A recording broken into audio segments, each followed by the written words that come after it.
Amados irmãos em Jesus Cristo, prezados visitantes, nessa manhã nós falaremos sobre a igreja. E eu quero observar, irmãos, que alguns acreditam que não importa realmente a que igreja você pertence, ou a incorporação à igreja não é algo tão importante assim. Você deve ir à igreja, a igreja deve ser aquela que você se sente mais confortável estando nela.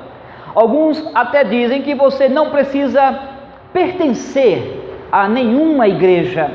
Para eles, tudo se resume em fé. As Escrituras não ensinam que a salvação é pela fé? E por que você vai se unir à igreja? Mas o que é importante ao crermos sobre a igreja? Irmãos, primeiro nós temos que entender o que significa a palavra igreja. A palavra igreja vem da palavra kyriakos. A palavra significa que pertence ao Senhor, referente ao Senhor, relacionada ao Senhor. Então, quando nós estamos falando sobre a igreja, nós não falamos de algo que pertence a você, ou pertence a mim, aos presbíteros da igreja. Não, a igreja é do Senhor, é de Cristo, é de Deus. A igreja é a reunião do povo de Deus que pertence ao Senhor. A igreja só existe por causa do Senhor e Salvador Jesus Cristo. Nós não existiríamos como igreja se o próprio Cristo não tivesse feito o que Ele fez, dado a sua própria vida pela igreja. Os autores do Catecismo de Heidelberg entenderam claramente isso, pois eles começaram a afirmar a respeito da Santa Igreja Universal ou Católica de Cristo. O Filho de Deus, Ele reúne a igreja. A igreja existe por causa do que Cristo fez. E eu vos digo que isto é o que a palavra de Deus nos ensina acerca da igreja. Por exemplo, em Atos capítulo 20, versículo 28, o apóstolo Paulo diz aos presbíteros de Éfeso: atendei por vós e por todo o rebanho sobre o qual o Espírito Santo vos constituiu bispos, para pastoreardes a igreja de Deus, a qual comprou com o seu próprio sangue. Isso mesmo, irmãos, Cristo comprou a igreja com o seu sangue. Portanto, a igreja pertence a Cristo. Nós também podemos ler em Efésios 4 que o Senhor Jesus Cristo, pelos oficiais da igreja, prepara um povo para o serviço a Deus. Edifica essa igreja, trabalha essa igreja, aperfeiçoa essa igreja. E a figura que o apóstolo fala sobre a igreja, ou dá sobre a igreja, é de um corpo, em que Cristo, Ele é o cabeça, ou a cabeça da igreja. Ele é que trabalha na igreja, Ele é que faz com que a igreja esteja bem. E assim, irmãos, podemos entender que existe uma ligação muito íntima entre Cristo e a igreja. A igreja não pode existir sem essa ligação íntima com Cristo. Esse laço entre Cristo e a igreja é muito forte. E isso vem da própria Escritura Sagrada. Nós confessamos com o credo apostólico de que a igreja é chamada de santa. Sim, o apóstolo Paulo, escrevendo à igreja em Roma, no capítulo 1, versículo 7, ele diz que aquelas pessoas pertencem ou são os amados de Deus, chamados para serem santos. Quer dizer, este povo que se reúne e que formam a igreja, eles são santos por causa de Cristo. Agora, a questão é, para quem isso se aplica? Algumas pessoas que vêm à igreja com a totalidade de todos os crentes, não importa a qual grupo você pertence. Talvez você nem mesmo seja membro de nenhuma igreja, mas se você crê em Cristo, então, junto com os outros crentes, vocês compõem a única igreja. Ao fazê-lo, eles podem falar sobre a igreja como um edifício com muitos quartos. Não podem ver as paredes externas daquele edifício, porque Cristo ainda está construindo a sua igreja, mas o que pode ver são várias salas internas. E essas paredes visíveis, ou divisórias, melhor dizendo, elas são várias salas que são erguidas por causa do pecado. Às vezes as pessoas não dão bem, às vezes as pessoas têm opiniões diferentes, seja por doutrina, mas no final das contas, todos pertencem ao mesmo prédio, a esse grande prédio que existe vários cômodos, e que todos pertencem a este grande edifício que é chamado de a Igreja Universal Invisível. Mas será que este ensinamento, essa ideia é realmente correta?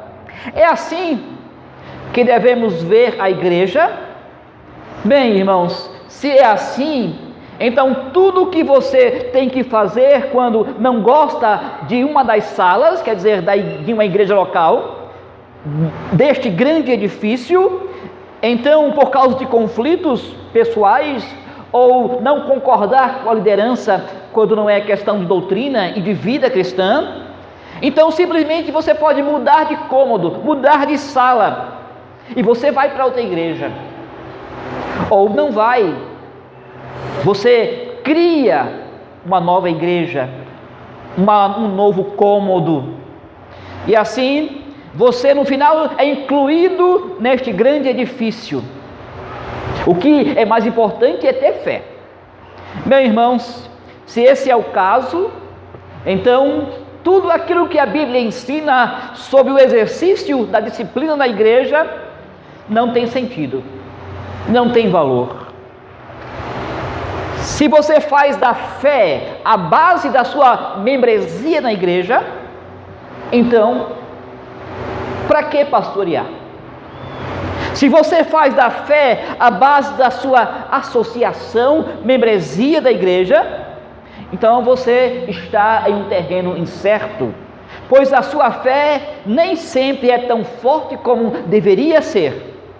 O Senhor Jesus, ele disse a Pedro, quando Pedro se jogou na água ou saiu da água, em que não conseguiu caminhar como Jesus, Jesus disse: homem de pequena fé, por que duvidastes? Mateus 14, versículo 31 fala sobre isso. E acontece conosco às vezes também, irmãos. Sim, se você coloca a fé no primeiro plano, então você coloca Cristo e o seu corpo em segundo lugar. Se você coloca o seu relacionamento com os membros da igreja como base da sua opção pela igreja, então tudo se resume em preferência pessoal. Então você vai à busca daquilo que mais lhe agrada,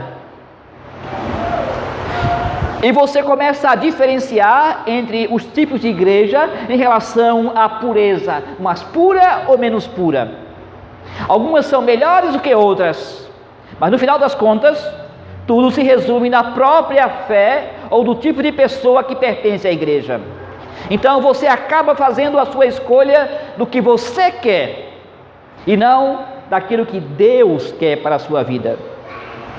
Mas se você vê a igreja como uma obra de Deus, então você tem um entendimento diferente destes pensamentos. Pois como o Senhor, Ele reúne a sua igreja?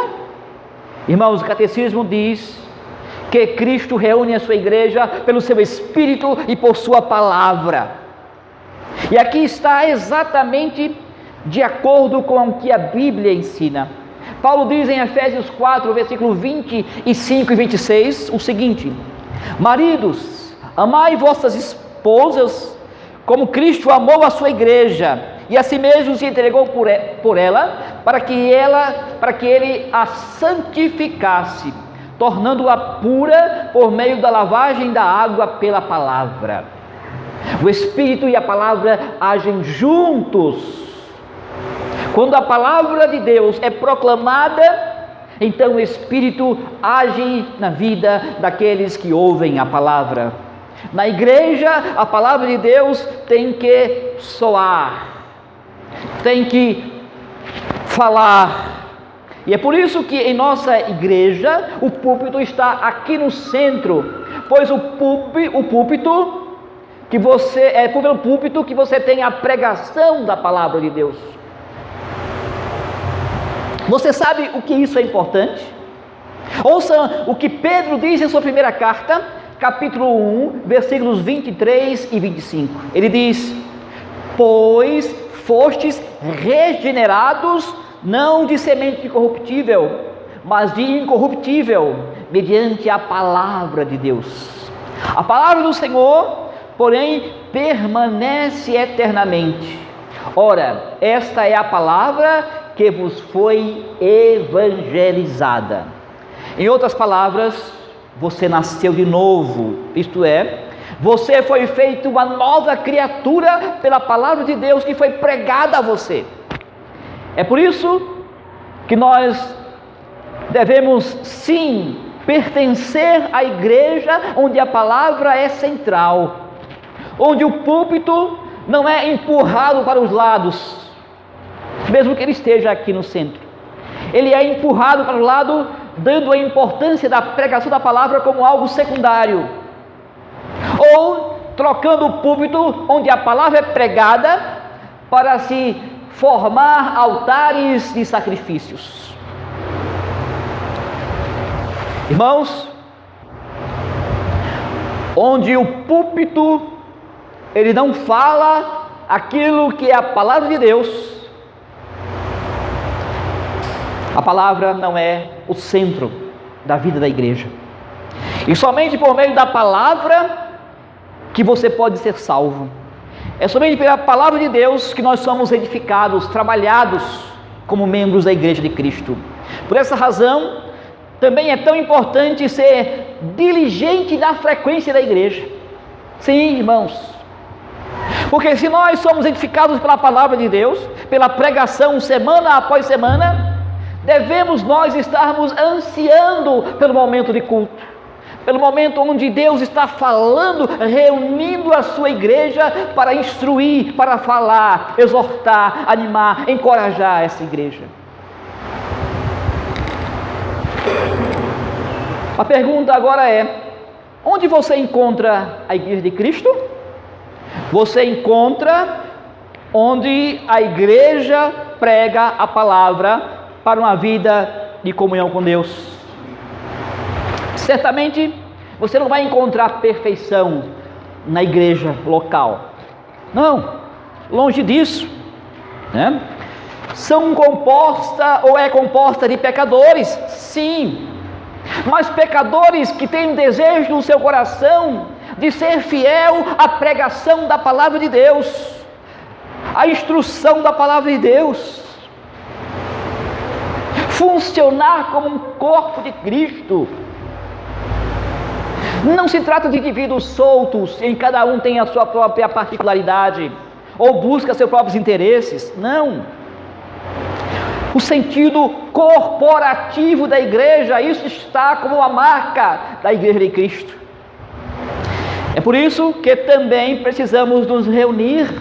Sim, isso exige renúncia, muitas vezes, energia sendo gastas, para que nós estejamos nos reunindo como igreja de Cristo.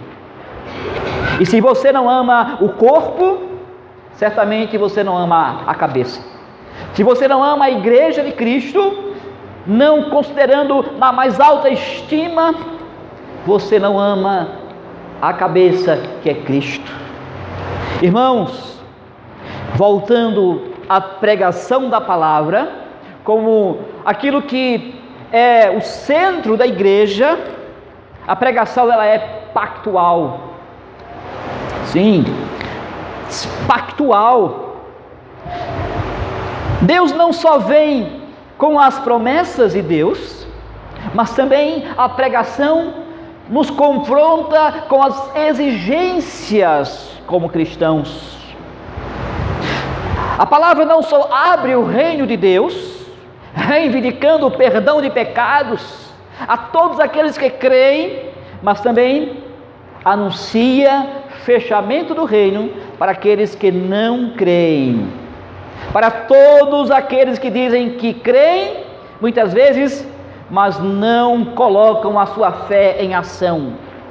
É como o apóstolo Tiago, como Tiago diz: a fé sem obras está morta. A fé verdadeira, ela frutifica.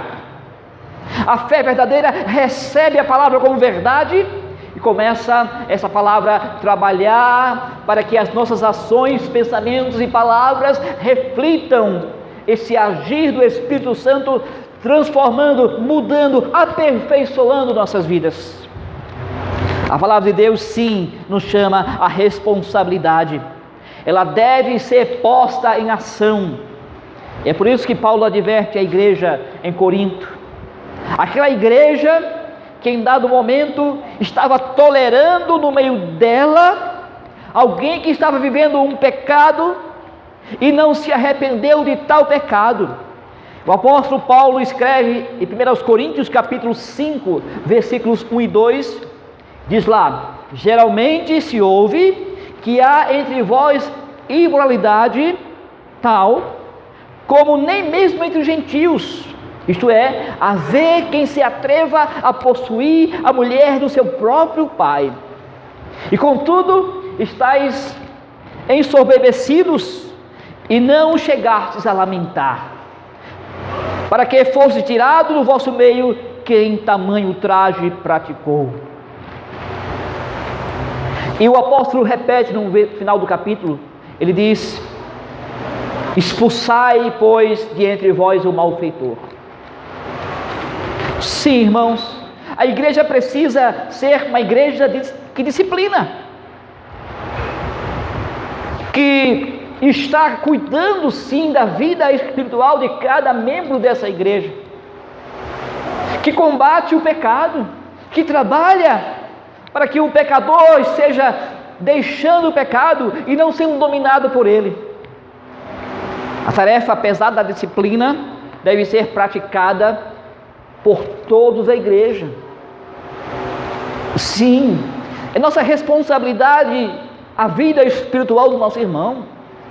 Muitas vezes nem nós os achamos chamados a isso, ou sentimos chamados a isso, e às vezes nem estamos prontos a sermos exortados pelo nosso irmão.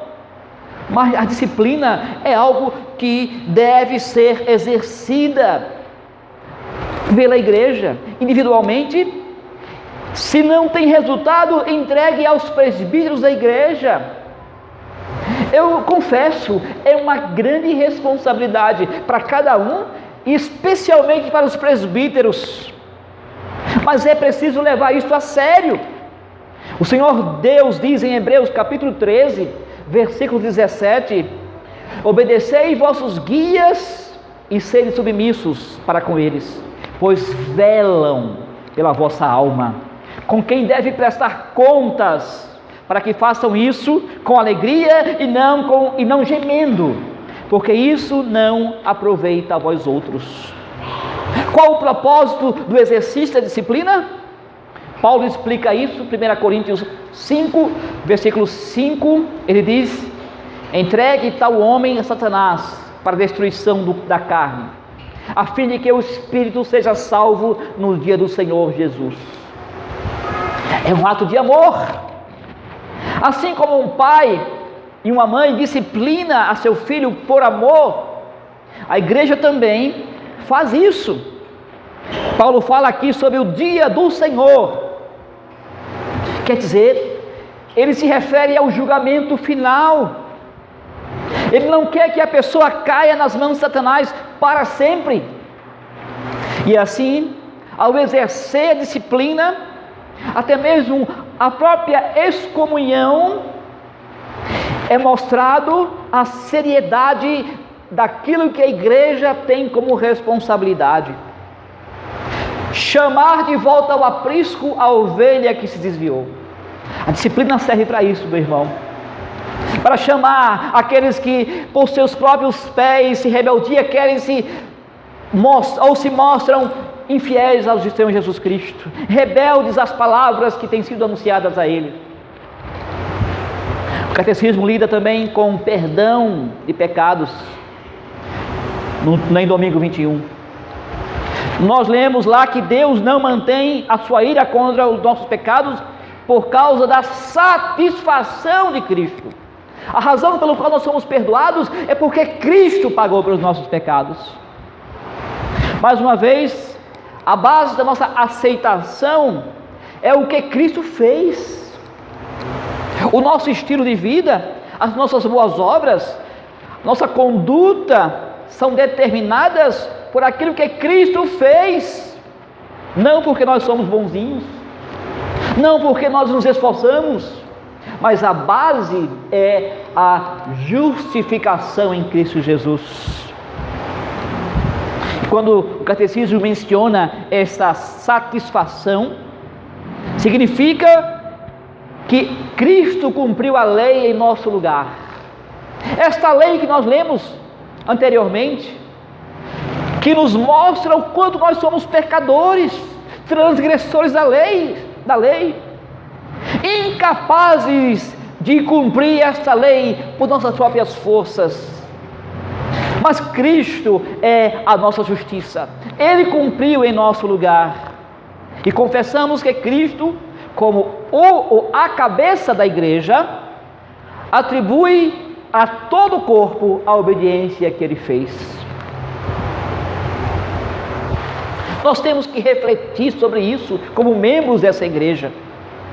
Nós temos que, em nossas vidas do dia a dia prática, espelhar esta realidade em Cristo Jesus, não para ser salvos, não para ganhar pontos com Deus, ou para com a igreja de Cristo, mas para mostrar que nós pertencemos a este corpo, a fim de mostrar que nós reconhecemos Cristo como a nossa cabeça, como o apóstolo Paulo diz, aquele no qual você dedicar a sua vida, será o seu Senhor. Da desobediência a Cristo para a perdição, ou na obediência a Cristo para a salvação. Se você não vive e age como cristão, você não pertence a Cristo. A igreja é do Senhor, sim. E nós somos chamados pelo Senhor, pela pregação da palavra, ao arrependimento dos nossos pecados. Não endureçamos os nossos corações, de jeito nenhum. O fato de sermos pecadores e não alcançarmos a perfeição nesse mundo, não pode ser desculpa a mantermos no pecado sem arrependimento. Uma vez que nós somos exortados pela palavra, somos objetos da disciplina eclesiástica, é nossa responsabilidade mudar de direção, voltar-se ao Senhor arrependido. Ele é fiel em nos perdoar. Irmãos, falando um pouco sobre a comunhão dos santos,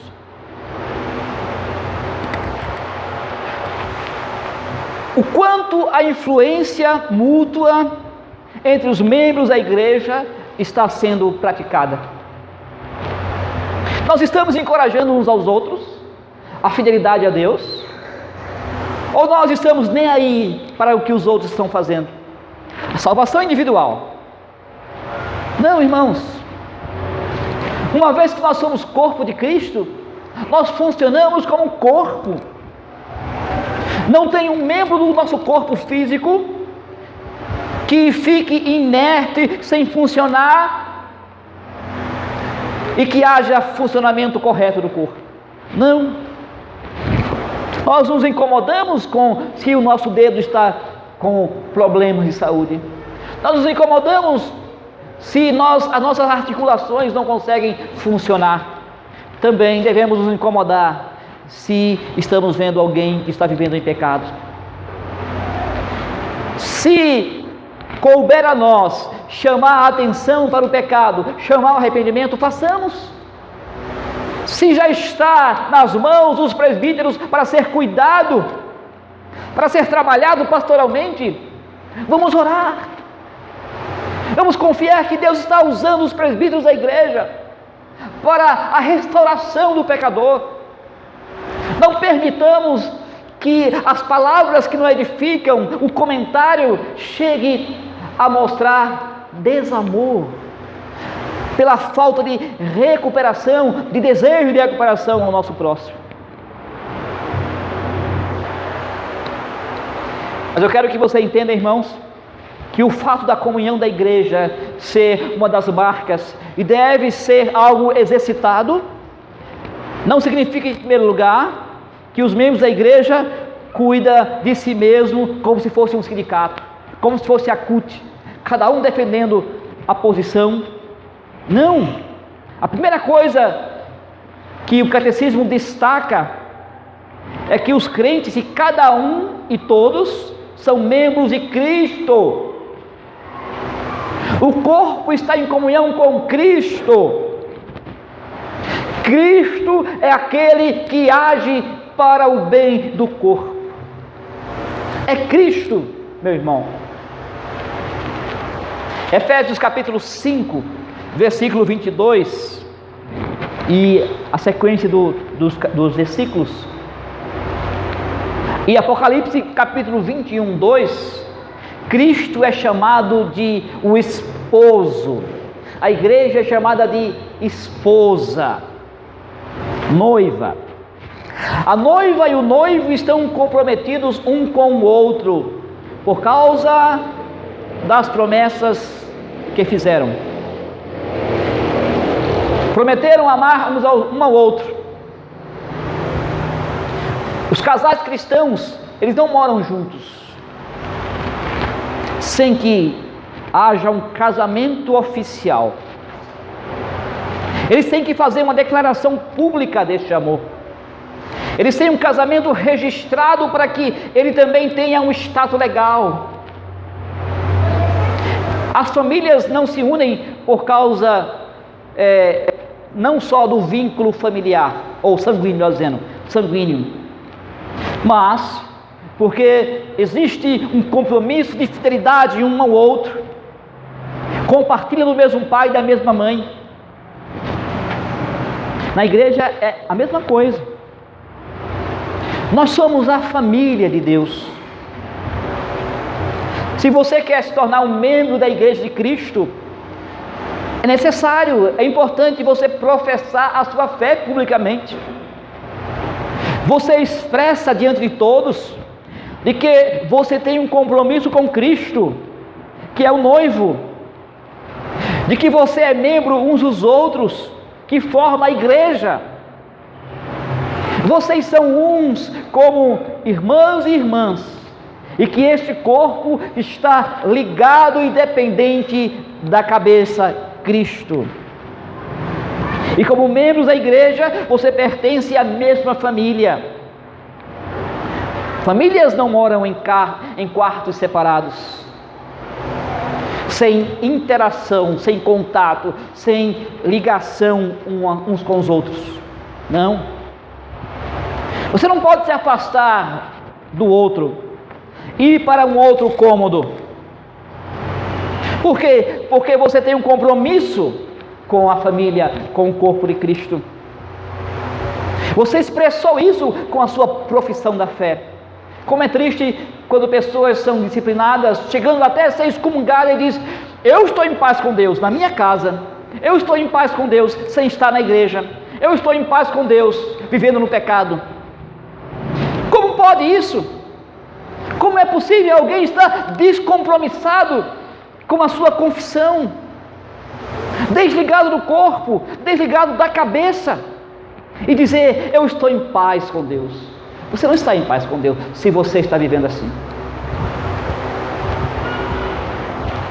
As pessoas hoje querem o individualismo, fazer as suas próprias coisas, e até tentam levar este pensamento para a igreja. Tratam a igreja como se fosse um clube de futebol. Você pode entrar ou não, não importa. Não precisa se comprometer. Eu vou ser sempre e eternamente visitante. E se as coisas não acontecem como você gosta, então eu vou embora. Parece os casamentos dos nossos dias. Se afastar do cônjuge, se afastar dos compromissos firmados. Mas isso é devastador aos relacionamentos. É devastador ao relacionamento com o Senhor, porque Ele fez-se um conosco, um com a igreja de Cristo. Tal compromisso tem que ser supervisionado. O Senhor deu presbíteros para manter a congregação fiel e uns aos outros. O apóstolo Paulo diz que os ofícios são um dom, um presente dado à igreja. No versículo 4 de Efésios 4 ele diz: há um só corpo, um só Espírito, um só Senhor, uma só fé, um só batismo, um só Deus e Pai de todos, e que é sobre todos e por todos e em todos. O ponto central de tal ligação é expressa na ceia do Senhor. É lá que você vê tão claramente esta união com Cristo, esta união uns com os outros, que você expressa amor um pelo outro, apesar das diferenças. Sim, meu irmão, é pecado você se comprometer com Cristo e não se comprometer com seu irmão.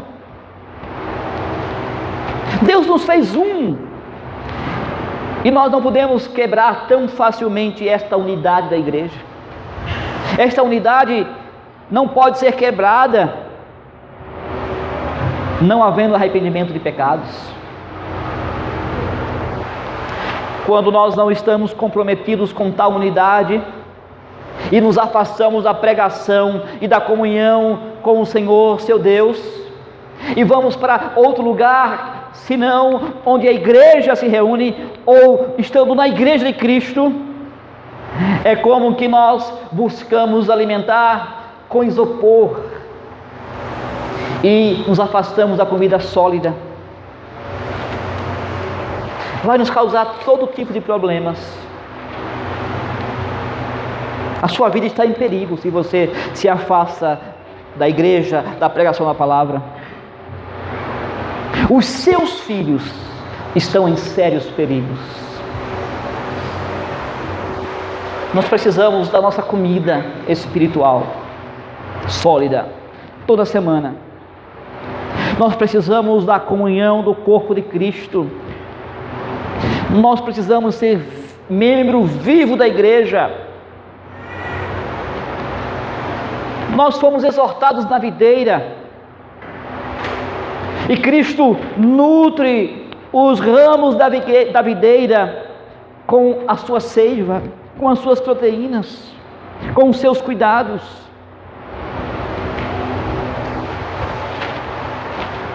Nós respondemos a Deus quando nós fazemos a nossa profissão da fé. Nós respondemos ao grande ato de salvação em Cristo Jesus. Ele promete vida eterna, perdão de pecados.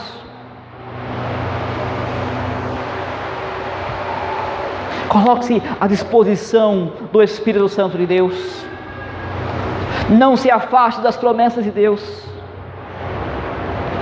Faça tudo o que está ao seu alcance para ser um membro vivo da igreja de Cristo, edificando a igreja. O Senhor tem nos dado dons a cada um de nós, que tem que ser exercitado para o bem da igreja, para a edificação da igreja. Compartilhe esses dons. O apóstolo Paulo falando sobre a santificação, e eu quero aplicar este princípio à igreja de Cristo: desenvolvei a salvação com temor e tremor. Faça crescer a igreja em amor, em santidade ao Senhor, em serviço ao Senhor, usando os seus dons. O apóstolo diz que Deus está operando em nós, aperfeiçoando a obra em nossas vidas. Tudo que você precisa é estar exercitando, mostrando gratidão. Deus está trabalhando e quer trabalhar em nós. Seja grato por você ter sido escolhido para a vida eterna. E se você é grato a Deus de forma verdadeira, você não vai querer deixar de mostrar esta gratidão como um membro de Cristo vivo, que luta, que ama, que faz tudo para que a igreja esteja crescendo em amor, em santidade ao Senhor. É isso. A igreja representa para nós, irmãos. Amemos a igreja de Cristo. Amém.